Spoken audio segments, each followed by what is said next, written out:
If you got that kind of diagnosis, you need to make some changes in your lifestyle to minimize the toxins and to get on some of these foods that help you detoxify rather than, slash and burn, because, of course, you have all the side effects from that. I think the important lesson is when you get this diagnosis of cancer, not to panic and to really carefully consider your options and make sure that what you're doing it makes sense.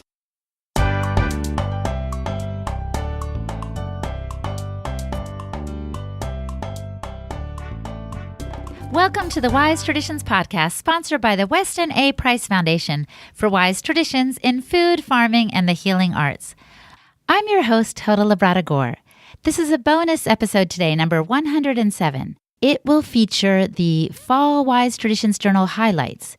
And this journal in particular is especially important because it has a focus on cancer. Cancer is on the rise around the United States and in the world. Whether you are going through conventional radiation and chemotherapy treatments or pursuing alternative options, this episode offers concrete tips on food that will nourish and support you as you seek to regain health. If you are fine and simply want to prevent cancer, that is awesome because there are ideas in this episode as well that will help you. You are going to find some things that may even challenge your paradigm of what cancer is and does to our bodies. I know you will find something today in this episode that is going to impact you.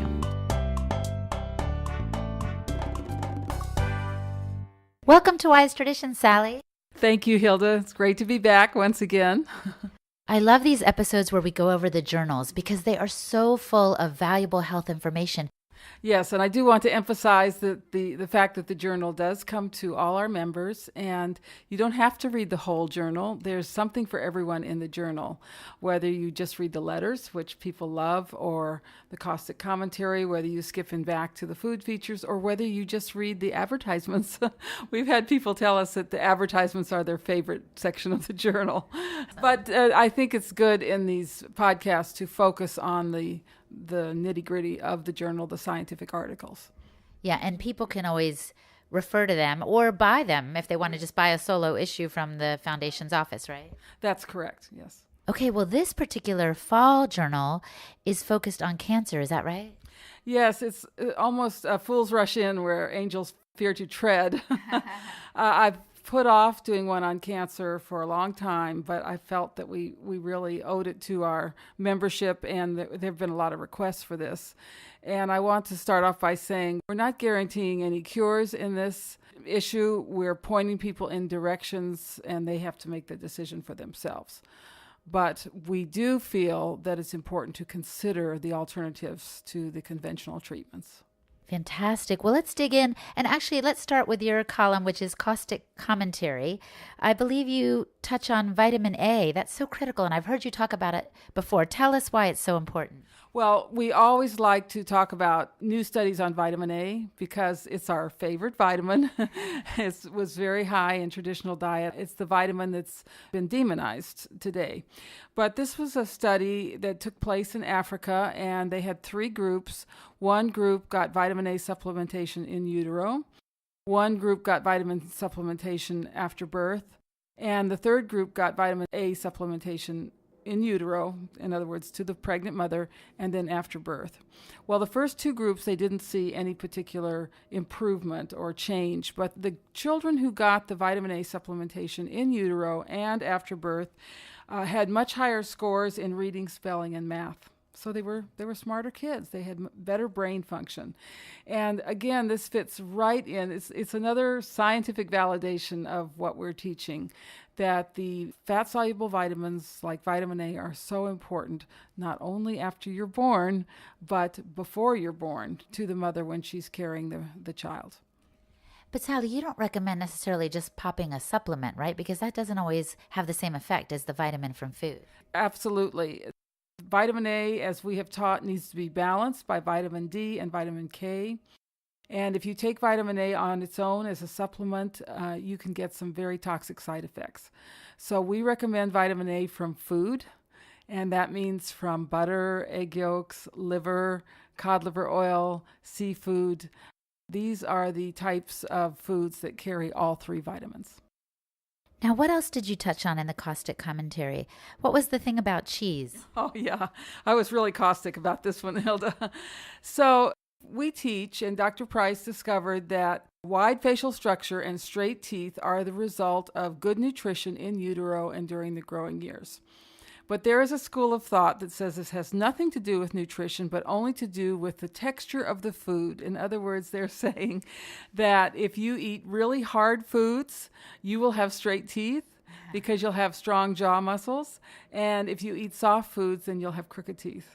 And so this particular article was about cheese, and they were blaming cheese for the growing rates of malocclusions and crooked teeth because cheese is a soft food. I kid you not. Oh, no. And I point out in this particular paragraph that we have had so many babies grow up to have beautiful facial structure and straight teeth, eating soft foods like raw milk, cheese, eggs, and cod liver oil, and butter. Yeah. All soft foods. Pâté is a soft food. It has nothing to do with the texture of the food, but everything to do with the vitamin content of the food. Oh, well, I don't blame you for being caustic about that. And I think you also touched on statins in your caustic commentary, didn't you? Yes. Stephen Neeson, who is the number one cardiologist in America, the number one spokesperson for statin cholesterol-lowering drugs, came out with a statement in which he said that there's these people on the internet who are statin deniers and who are telling people not to take statins and for no reason whatsoever, and these statins could save your life. And of course, the people who are warning against statins are not doing this just to be contrary. They're doing it because the science shows that the statins don't do anything for you. They don't lengthen your life. They make you miserable. And so why take them? And that is the big problem to the drug companies today. There's more and more statin deniers, the people who just say, I'm not going to take this stuff. And of course, that threatens their bottom line, doesn't it? Yeah, absolutely. And so now they're pushing statins to a wider group of people overseas, to children, teenagers, young adults, because the business model for these type of drugs has to have constant expansion, constant increase in sales. Wow. Well, let's move on now to the articles in this journal issue. The first one has the most intriguing title, Why Did God Create Cancer? What's that about? Yes, this is by Ted Coren, who's a chiropractor. And his thesis in this article is that cancer is the body's defense mechanism. That is the body's way of sequestering toxins. And at any one time, all of us have tumors in our body. He gave an example of autopsies found 40% of women had some tumors in their breasts. But these tumors come and go. And if the body is well nourished and if it's not overwhelmed with toxins, it'll get rid of these tumors. When you have a big tumor or something that's life-threatening, it's a sign that the body has just been overwhelmed. And so what does that point to? It points to, first of all, minimizing your toxic exposure. And secondly, eating the kinds of foods that will help you detoxify. One of those foods is raw milk. Raw milk is loaded with glutathione, very active glutathione, and the glutathione is the number one component in the body for detoxification. Well, I'm still wrapping my mind around the first thing you said, which was cancer as a defense mechanism for the body. That is so contrary to everything we've heard. Well, it's just like a couple issues ago, we talked about the heart attack. And the heart attack is actually a defense mechanism to liberate sulfur, cholesterol sulfate, in the body. And the body's just doing the best it can to keep you alive. That's what the heart attack is. Same with the cancer. It is the body's way of kind of corralling all these toxins and putting them in one place, putting a wall around them. And I know my friend Tom Cowan has told me of many cases of someone who had a tumor, let's say a breast tumor, and they just did nothing. And they lived for years with that tumor. They didn't have a biopsy. They didn't take it out. They didn't do chemotherapy. They just lived with it. And I think that's a real lesson. I think the important lesson is when you get this diagnosis of cancer, not to panic and to really carefully consider your options and make sure that what you're doing, it makes sense. Well, Sally, I've heard of people who have had some evaluations, maybe a mammogram or something, and they discover precancerous cells, and they are doing the opposite of what you're saying. There seems to be a sense of panic and urgency to attack them before they turn into cancer cells. What do you think of that? Right. And I would say if you got that kind of diagnosis, you need to make some changes in your lifestyle to minimize the toxins and to get on some of these foods that help you detoxify rather than, slash and burn, because, of course, you have all the side effects from that.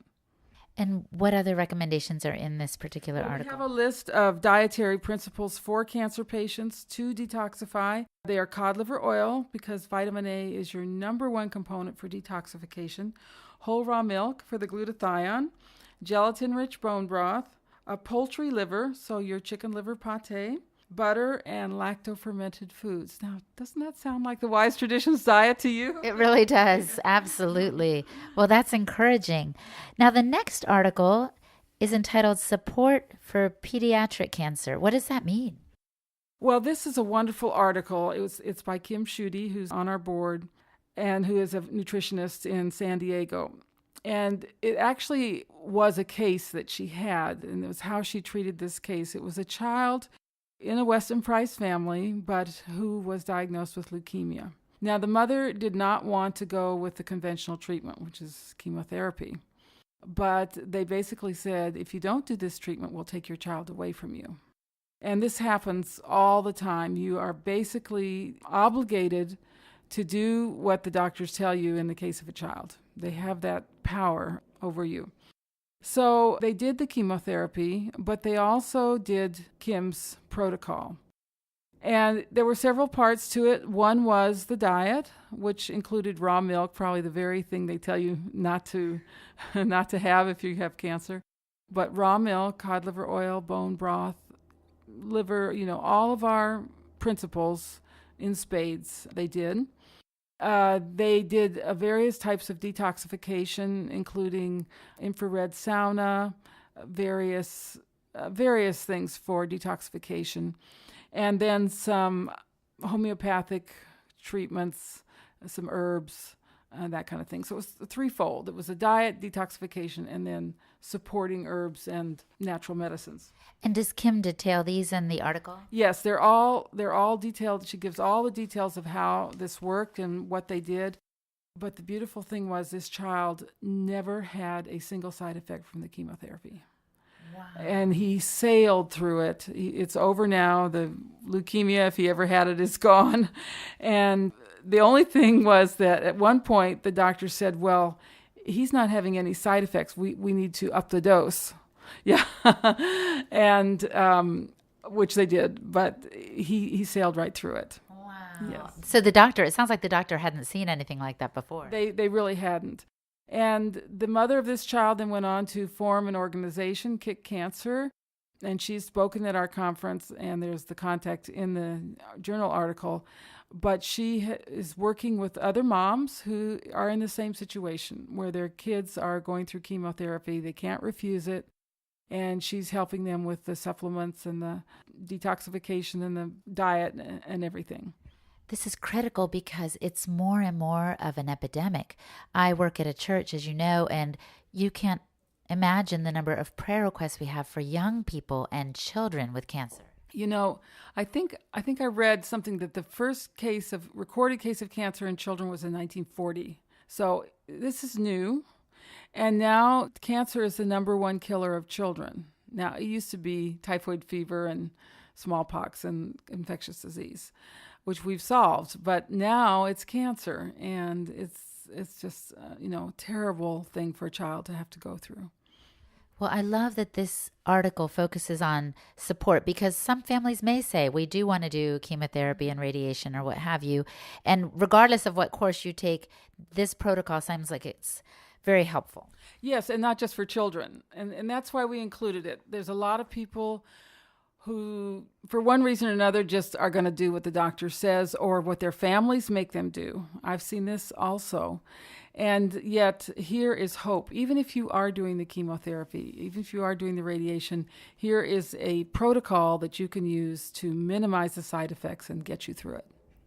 Fantastic. So another article in here is about, a certain detoxing substance. Is that right? Yeah. Whose name I'm not even familiar with. And there's a reason for that, I guess. Okay, it's called GcMAF.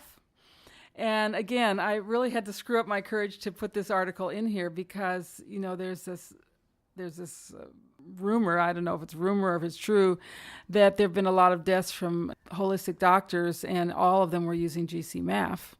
It's used in Europe. It is a substance that the body makes that kind of mobilizes the immune system and gets all the macrophages and immunoglobulins, everybody working to get rid of the tumor. Wait, I want to back up. Are you saying those doctors were using it themselves, or the doctors who recommended it were...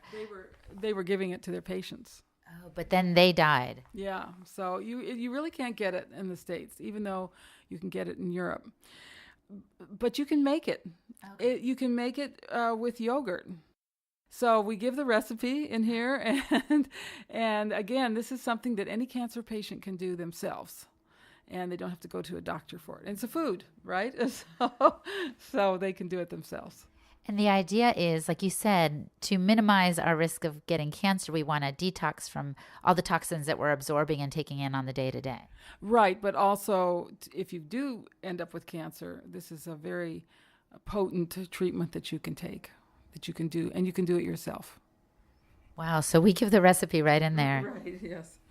That's what also I like about the journal is it comes with these articles, but then there are these little sidebars or boxes which kind of summarize or simplify the information that can be kind of heady. Yes, we always try to do that, and it kind of breaks the page also, but we always try to be practical. It's no sense doing some esoteric article that doesn't have practical advice for people. So we do pride ourselves in trying to bridge the gap between the science and the consumer. Now, this next article deals with something that's really critical. A friend of mine lives in Montgomery County, Maryland, and recently they had a hearing about this movement to put some kind of cell phone receptor, or well, you have to explain it, but to put antennas on lampposts. Is this a real thing? Yes. So this is the new 5G technology for our cell phones. So you have 3G, and most people don't have 3G out in the country where we live. We have 3G, and then there's 4G, which is stronger. But the 5G is supposed to give unlimited space for the cell phone use because the airwaves are kind of getting full. And people are kind of demanding this, right? They're like, I don't want to be in a place where there's no signal. So I guess the county and others are trying to make it so we do get signal, but there are dangers that come with that. Well, the 5G technology is a microwave technology. It's different from the 3G and the 4G. But not only that, it's going to be everywhere. It's going to be on your lamppost. It's going to be on your mailbox. The others were on cell towers, and at least you could choose not to live near the cell towers, right? And most people, and usually they put the cell towers in a space that's not near a lot of houses, right? But the 5G is going to be on your street, right outside your house. And there's some really big concerns about this. They have found that this exposure predisposes to cancer, and especially in children. And so people are trying to stop this, but as you say, it's a juggernaut. It's very difficult to stop. Well, we just did an episode recently with Daniel Dubon of Defender Shield because we wanted to make people more aware of the dangers. They just think about the convenience. Oh, I want to have Wi-Fi here. I want to have my cell phone there. But there's something that comes with this microwave energy that's coming out of these antennas. That's right. And well, I think the answer is to put it in the wires, like Fios or, these kind of things. But that's more expensive. So that's why they're doing the 5G. I just want to read you something here. It is not surprising that EMF-savvy scientists are urging extreme caution with regard to 5G and its novel use of millimeter waves. So they say this is a massive experiment and indicates that skin nerve endings are a likely target of millimeter waves and the possible starting point of numerous adverse biological effects. By the way, the things you get in the airport, those are millimeter waves also. And they say, well, it doesn't penetrate the skin. But the skin is an important organ, and people, we're just going headlong into a future that we have no idea what it's going to be. Well, what we should really think about, too, is the microwave warms and cooks food. It makes all those cells move around. So how would microwave radiation coming from a cell tower not affect my brain and body? Yes, exactly. And I think we need to be extremely cautious, and that's what we're not being. So is there anything else you want to point out from this journal before we wrap up? Well, we have an article on homeopathy for cancer treatment. It's called "Don't Believe Homeopathy Has a Place in Cancer Treatment? Think Again." And she lists some homeopathic remedies for the cancer patient. Who is the author of that article? This is Joette Calabrese, who writes our homeopathy column. It's interesting. Every now and then we get a letter from somebody criticizing us for talking about homeopathy and how unscientific it is and woo-woo or whatever. But it helps people, and that's what we care about. Well, that's fantastic. And that goes with our mission statement that talks about how we're all about wise traditions in food, farming, and the healing arts. It is a healing art, but it is controversial. I've heard those same criticisms. We have an article in the journal on sous vide. Do you know what sous vide is? Oh, yes. Heard of it? Yes, it's like that special kind of cooking in water with the food in some kind of plastic wrap. Is that right? Yes. So they wrap the meat or whatever it is in plastic and submerge it in water and cook it that way. And so you've got plastic and heat and your meat. And most people don't even know that restaurants do this, but most restaurants do it.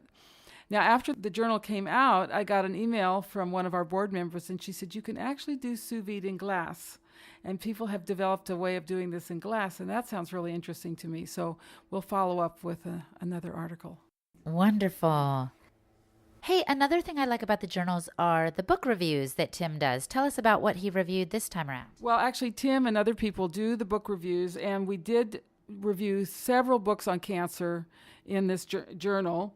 One is called Cancer as a Metabolic Disease, and it's talking about the ketogenic diet for cancer, which is surprisingly very high-fat, low-carb diet for the cancer patients, and especially no sugar. When they do these tests to find out where these tumors are, they have radioactive sugar because the sugar goes right to the tumor. Yes, and feeds the tumor, so they can tell where the tumor is that way. But that tells you what sugar does. It feeds your tumors. We also have another one, the metabolic approach to cancer. So two on this diet for cancer patients. And then Dr. Gonzalez's new books, Conquering Cancer, which his widow has put out. And Tim also reviewed those. So there are 3 really good book reviews on books about cancer. What a wonderful resource. I hope that this episode goes far and wide to help people struggling with cancer. Yes, it's the modern curse. We've solved the problem of infectious disease. We have good water and sewers and clean houses, but now we have the curse of cancer. And that is really only going to be solved by getting back to traditional foods. Well, that's a great word to wrap up on. So if the listener could only do one thing to improve their health related to cancer, perhaps, Sally, what would you recommend that they do? I would say do your own cooking. This came to me, I had a conversation yesterday with one of our writers, and he said, it's just amazing how few people cook today. They're getting all the carry-out or the food deliveries, all pre-cooked. I think cooking is a skill that we all need to learn, because when you cook, you know what you're eating. And if you're not cooking, you don't know what you're eating. Good point. Well, thanks for your time today, Sally. Thank you for having me, Hilda. Thanks for listening today. If you want more information on this topic or anything else that we've touched on in recent episodes, just go to the westonaprice.org website and find resources for your health. We will publish on the website articles that were mentioned in today's episode and other helps for you on your journey. We've just got so much for you because we are convinced that you can learn and benefit from what we have to share about food, farming, and the healing arts. Thanks so much for listening, everybody. Have you been enjoying these podcasts? Have you benefited from them or from the resources on the website or local chapter meetings? If so, please become a member of the Weston A. Price Foundation. It's only $25 for students and seniors and $40 for a general membership. Your contribution is critical for the continued work of the Foundation. Wise Traditions is brought to you by the Weston A. Price Foundation for Wise Traditions in Food, Farming, and the Healing Arts. The content of this podcast is provided for informational purposes only and is not intended as a substitute for medical advice.